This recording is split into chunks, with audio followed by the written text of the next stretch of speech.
Hello and welcome to the story Pilgrim, episode 47, Hamburg, Crossing Bridges.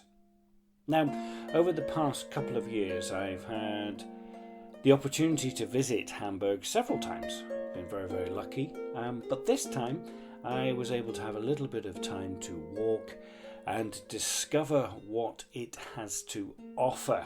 And to be honest, I was overly surprised. Subscribe! I'm just going to get to that. I'm just going to put it out there. Subscribe, please. Follow, please. Follow your eyes to the subscribe button, or subscribe your eyes to the follow button and click on it. See what I did there?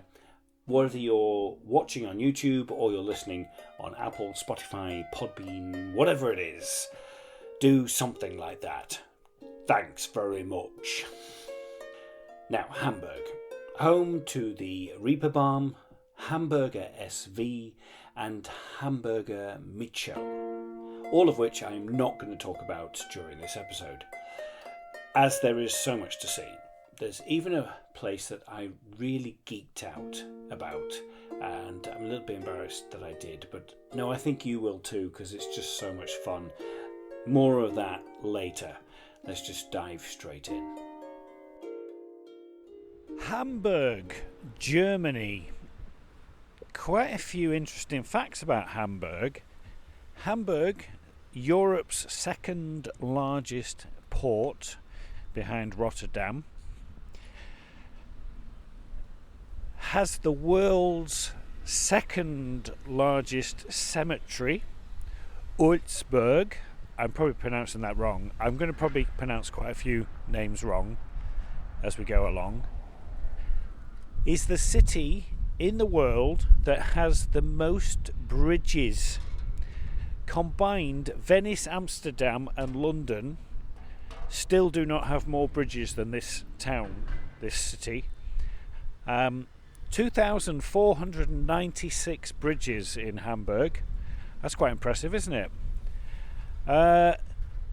Has all those large things. It also has Miniatur Wunderland, which is a world-renowned miniature railway, and I might try and get into that later if I can find it. We'll see how we do. And also gave us the Advent calendar. It's actually Advent wreaths, but they started that off for the countdown to Christmas. They were the ones in Hamburg to give us that. So it's quite a lot going on here in Hamburg. And my question is, if you are from Hamburg, are you a hamburger? Could be. I mean, I have seen signs for hamburgers, not like hamburgers, but also Hamburg. There are signs around for that. So let's have a look around. We are just going to go for a wander. We got here. We came down from Manchester this morning. I've had a nice little. I'm on a Euro tour, so I left home on Sunday. I did a there and back to Belfast, and ended up on Sunday night in Manchester. Then I had all day Monday in Manchester. I went to be able to pop over to Blackpool to see my mum and sister and niece and nephew and brother-in-law, and that was lovely to have that stand over. It's getting harder to leave Blackpool, especially leave my mum now with each visit, as you know, she's getting older. I know she's listening, so I better not say too much, but it is emotionally, it's getting harder each time I leave, but that's for another day. So yeah, Hamburg, let's go for a walk. Prior to me doing the job with British Airways, I had never set foot in Germany, not even for a Christmas market, a stag do, not even just by accident. Oh no, I didn't I? Oh, remember, as I said that by accident, I had my flight in 2019 that was diverted, and I ended up in Frankfurt for the night. Oh, I was telling a little fib there. Now I've remembered. But yeah, that was just the airport. I'd never been outside of the airport. But since working with British Airways, I have been to Frankfurt again, Dusseldorf, Hanover, and Hamburg. I kind of seem to have joined this German loyalty travel program without really knowing it. And I found myself here every couple of months. In one of those, had a moment where I was going to Hanover quite a lot. Not complaining at all. Really love it. I love the classic German efficiency, the ever dry wit that you basically you need to make sure you're carrying a bottle of water with you all the time, because their wit is so dry. Sense of humour is brilliant. And I thoroughly enjoy it. I really do. It's not that far away. I mean, it's an hour flight from here. Hamburg. On the flight over, we had Mr. Ryan Reynolds in club. I was working down the back, so I didn't get a chance to really talk to him. But the IFM did. And she said he was absolutely lovely. He left his jacket. So, Ryan, if you're listening, we left it at we tried to run after you and catch you up. He's at a conference here, OMR. He's talking at a conference. We tried to catch you up. Oh, look, nice little cute stuff. But you had already gone, and he's flying back to New York tonight. So we've left it at our BA desk, lost and found. It's right there. It's a very nice jacket. I hope you get it, but this will be published well after the fact.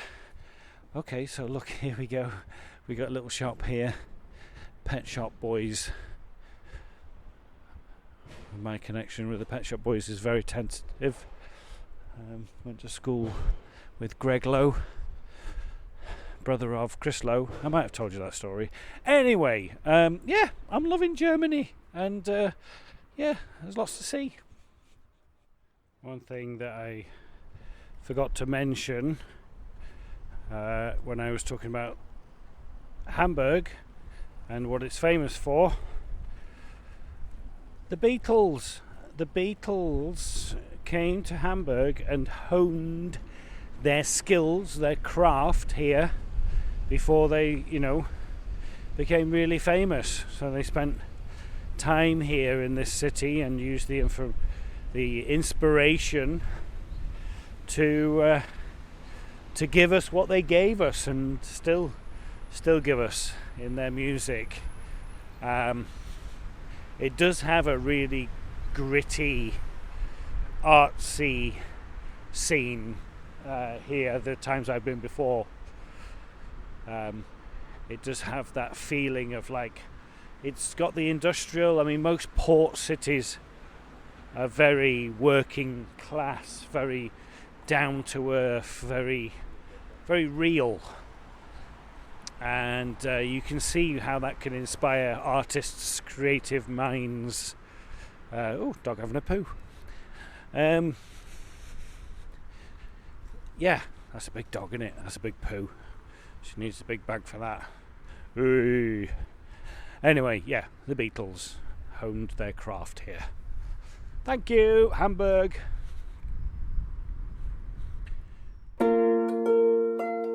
There is a lot to Hamburg, and it is known for quite a lot of things. Tons of history, and it's really well laid out, and there are plenty of places to walk. I've come down here to the lake, Außenalster Lake, and it's very serene. It's very one thing I find about Germany is it's very considered. There's nothing showy, in my opinion, about Germany. It's just solid. Hello, duck. Here he is, little mallard. Oh, he speaks German, doesn't he? Guten Tag. And it's just, like I said, Germany is just solid. I thought that was a real fox then. I thought that might be Todd over there. Can you see that on the? It's not. It's just sort of, yeah. It's a toy one. And that's interesting. You know, we're coming up to 2 days. May the 8th will be the 80th anniversary of victory in Europe. It was all celebrated last weekend with a show and stuff. So you obviously got that history and what has happened since. And, you know, Germany has a very strong economy. But it just kind of just feels like it's just doing what it needs to do in a very considered, very solid way. And I really like that. It's like there's a lot of chaos in the world. And I'm not saying that Germany is, you know, without its problems, because of course it does, everywhere does. But it just seems very considered. Where is the chaos? That's kind of like what I kind of think when I come to Germany. And it is like, I remember, you know, having a Dusseldorf, and there's nothing showy about it. It's just a good, solid, lovely city. So we're going to head down towards the south of the lake there, down to those bridges down there. One of the many bridges. We'll go and cross one. Yep. Come down here to a couple of bridges. There's this is Kennedy Brücke behind me, and there is an older bridge. Look, Lombardsbrücke, Kennedy Bridge and Lombard Bridge. A couple of bridges going across the neck of the Außenalster Lake, and kind of thinking about the bridges, the metaphorical bridges that we cross in our own lives. And I always thought that, like, Germans were quite cold. There's proof there, the sign there, Lombardsbrücke. I always thought they were, you know, quite cold in their attitude and stuff. You see down to see a little big fountain there. Just turns out it's just their efficiency. That's all it is, really. As you get to know them more, they just, you know, want to get the job done and get the job done in the most efficient and best way that they can. So it is interesting to me how, I think I spoke about it. Well, I know I spoke about it in the last episode, about how, you know, as I'm getting older and experiencing more of life, things open up and you find out reasons why it is, and sometimes you just don't. You just have to accept that. You just have to take that for what it is. Yeah.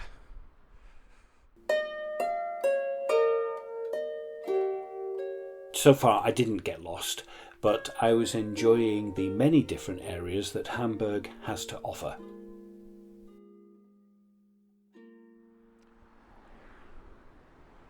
That across the road there is Hamburg's State Opera. We are in an area called Jungfreistieg, and it's a very opulent area. Look, there's opera across there. There's just a bar. There's nice bars. I've just stepped away from the lake. Oh, I'm going to get run over. And this is one of the more like showy-offy areas. There's some lovely restaurants down by the lake there. I mean, look, even the trees are square, but it does it in a way of not in a big show-offy way. It's just like, yeah, we are doing this now. I remember when I first came to Germany in Frankfurt, and I went down to the bar in the evening, and I said to the barman, I'd like a beer. What beers do you have? And he goes, if you have this one. I said, what other beers do you have? He says, you only need this one. And he was right. I only needed that one beer. It was great. It tasted great. It was a local beer. What more did I need? And it kind of does it. Germany kind of does that in a way of like saying, yeah, it's fine. It's okay. Take it easy. It's cool. And I've just done a voiceover job that is probably my second biggest job that I've ever done. It's a UK national commercial. It's a very well-known brand. I will be the voice of that brand for hopefully the next year and a half. That's what they've signed the contract for. I can't say what it is yet because it's not out, but it'll be out in the next couple of months. I'm very excited about that. I did the recording. The creative director at the end of it was just like, that was brilliant. I am so happy. Thank you for that, Darren. We got a lot done, and I'm really, really happy with everything that we've done. But even since then, my imposter syndrome, my look at that! Look at him riding his bike. He's like ready to go. Can you see? He's got flowers in hand. He's got his suit on, and he's off for his date or whatever he's off for. He might be just going to see his mum. That's okay. That's good. But I'm always like, oh, what happens if they didn't like it? What happens if they decide to do somebody else? And all of this negativity comes in, and it's all about, just wanting to be liked and want somebody else to go, no, you did a great job, you did really well. It's like, why? I do need that, but I don't need that. So stop doing that, will I? Can I stop doing that, please? And it's another thing that I like about German. I mean, I wish I could just speak the language. Look, Stradbacheri. I got a bit of a in there, didn't I? I mean, it's just a bread shop. It's just a bakery. It's a really good. Some of that bread looked really good. All right, donuts. Hannibal's donuts. I wonder what's in them. Okay.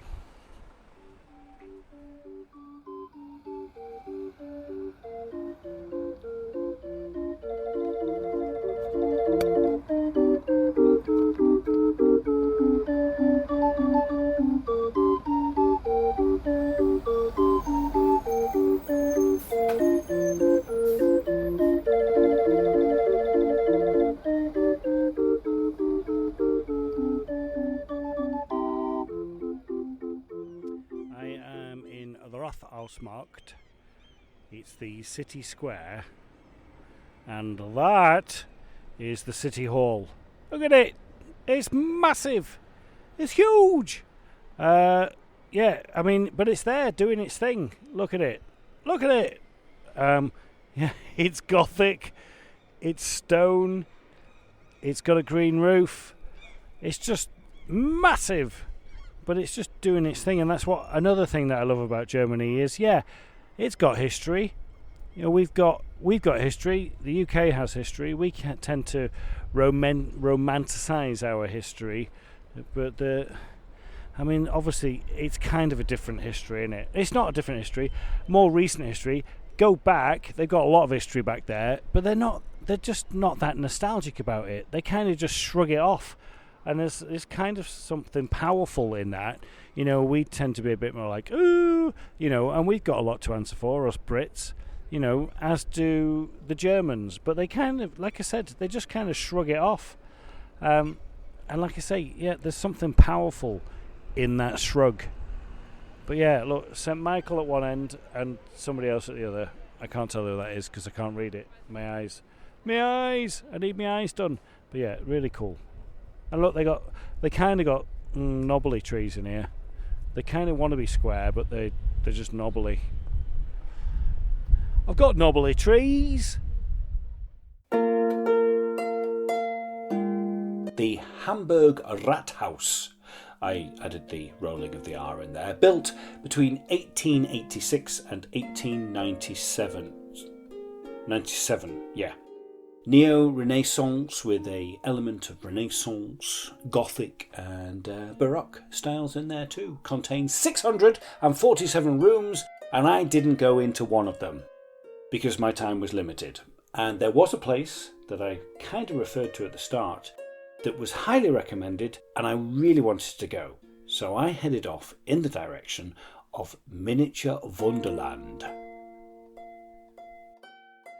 I have come into Miniatur Wunderland, and you come in and you walked in through like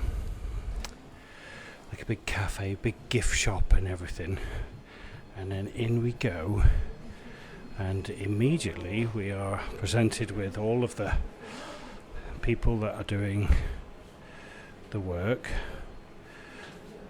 and these are just displays, cabinets with lots of tiny little people in it. We have lots of cars and trucks and stuff. Look at all these people quietly working away on their little things, that whatever they're doing. I don't know. Want to buy a t-shirt? Countries of origin of all the Wonderland visitors. Oh, it's got, oh yeah, they did ask me where I came from when I came in, so they're clicking that, so they are taking note of that. Very, very German in that. And we're going to come over here, and we're going to see, oh, there's a concert going on. Big stadium. I'm going to come over here and look at this little miniature railway. There goes the train. Oh, it looks like, that looks like a private tour. Oh, what did they get? How did they get there? The castle. Did you see the lavender field and the little windmill going around there? It's really cool. So it looks like Air France is getting ready to take off. It's an A350. He's getting to the end of the runway. He's getting ready for takeoff. Emirates is coming up behind him. That's it's not real because Emirates mostly have the 380s now, but that's a triple. He's waiting for his to clear off. Oh, Swiss, they're all leaving. There he goes. Oh, there's somebody coming in. Is there somebody coming in? Oh, there is somebody coming in.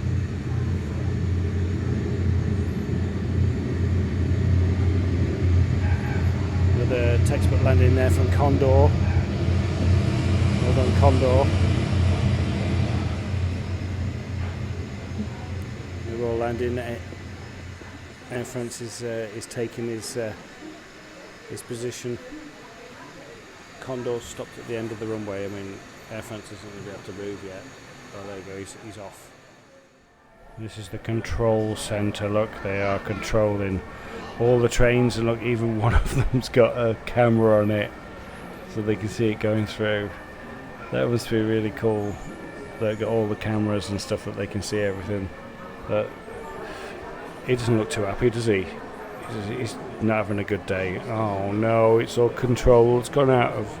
It's all just not happening very well. Oh, poor lad. But these two, they don't care. All right, he'll be fine. It's really fun. Look at that. Look at all that system on there. Constantly monitoring it, but he's just had it off. He's just not having a good day. Oh heck. Hope he's okay. Lovely sunflower field here, and there's an angel flying over it. And what's going on down there? What's happening there? How did they get in there, and what are they doing? That's brilliant. Or there's some just little bizarre little things like that. Like there's a UFO up there. I don't know if you can see. It flew down a minute ago. And you got all these people having a summer thing, and then I'm not quite sure what that is on the raft with him at the front there, right in the middle. I don't know what that is. There's a man and something. I don't know what it is. There's a lot of things going on. Little bizarre little stuff. And then if we come over here, look, a fairground. Brilliant. Oh, fairground's brilliant. It's all the way through. It just keeps going. There's loads of it.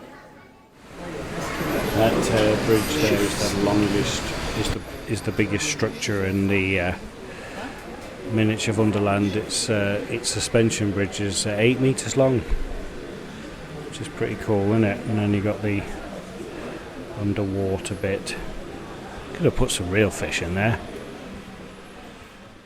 So this place is amazing. It's been going for 21 years. They have, in the whole place, it's 1,694 square metres.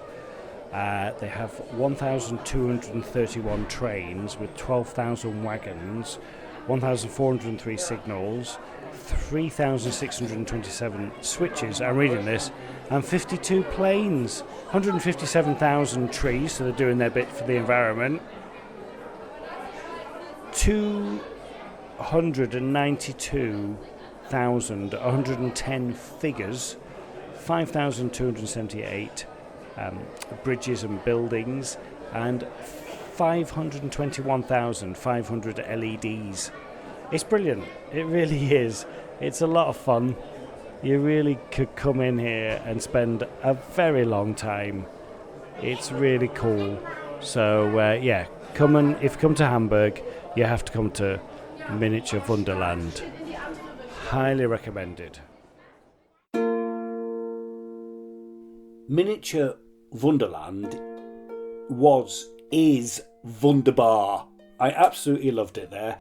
I hope you got a sense of how cool, how fun that place is. 21 years in the making, and I think it is still growing. The detail that they have, the cheeky little things that you can find that they've added, it makes it well worth a visit. That is the best €20 that I have spent in quite a long time. After all of that, I needed a sit down and little refreshment.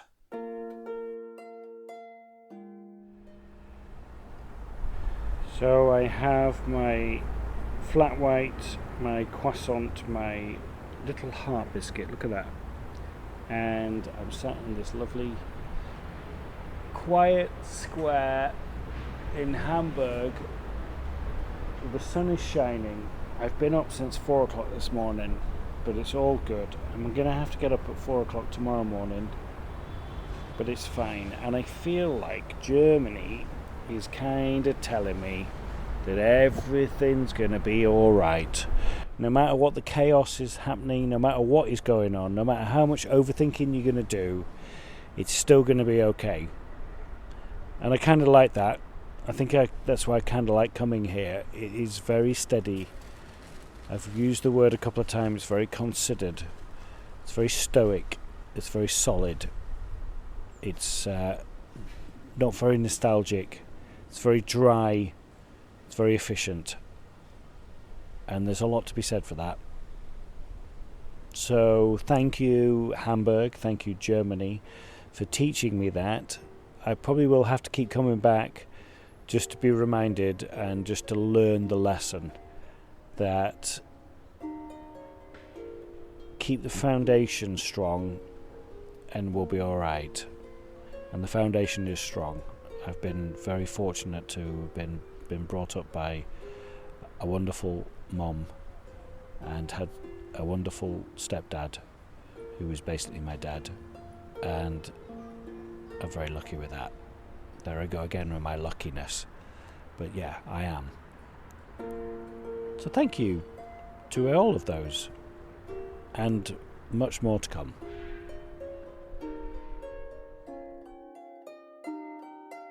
What did we learn from Hamburg? Well, you don't need to cover everything for a place to cover you.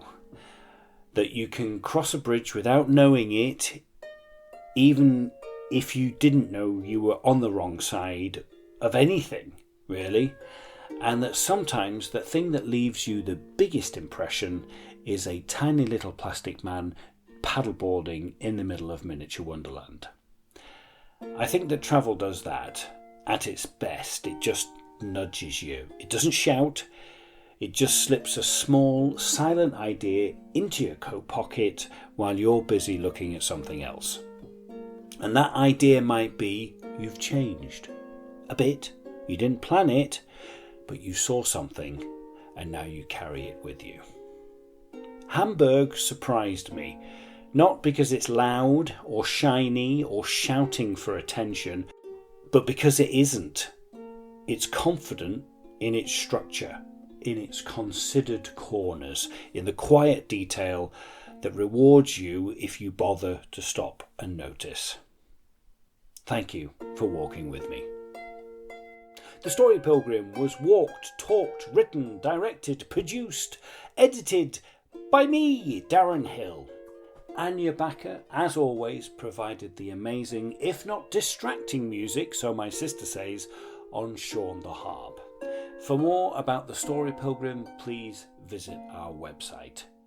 Subscribe to the YouTube channel. Follow us on your favourite podcast app. Until the next time, buen camino and keep listening.